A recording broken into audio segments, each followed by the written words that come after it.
We're taught to regard agriculture and settlement as the normal and natural way for humans to live.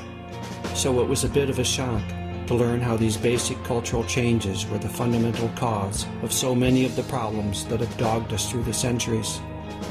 Derek Jensen speaks to the end result of all of this cultural change. I think one of the best lines I ever wrote was that forests precede us and deserts dog our heels. When I think of, or when you think of the plains and hillsides of Iraq as the first thing that you normally think of, cedar forests so thick the sunlight never touches the ground.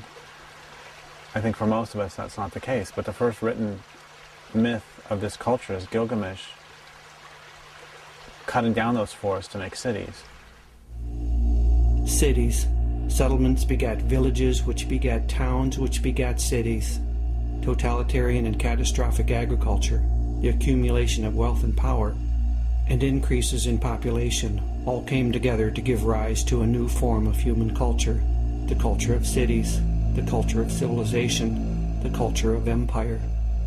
I realized as I was writing the newest book, Endgame, that I'd been bashing civilization for probably 10 years now, and I never defined it.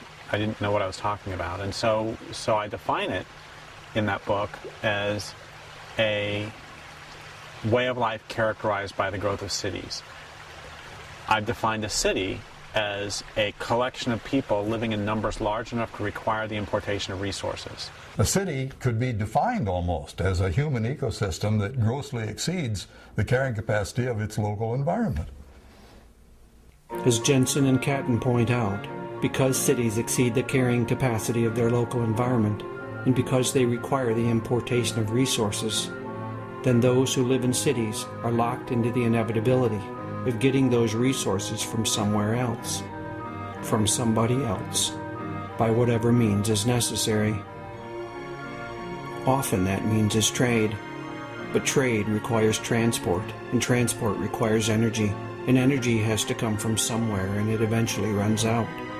And trade requires willing partners, but people do not always want to trade.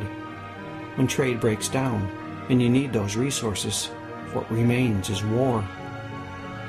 We now need oil to keep our cities going. Watch the bidding war rage from trade floors to battlefields. Watch the Pentagon Plan and the Patriots Act. Let's stop for a second and regroup. I told you I've had to challenge some assumptions. We've been doing agriculture and expanding and growing and building cities and accumulating material wealth for so long now that it just feels like this is how things are supposed to be. But how can a way of life that is destroying its own support systems be considered how things are supposed to be? They did eat every herb of the land and all the fruit of the trees, and there remained not any green thing.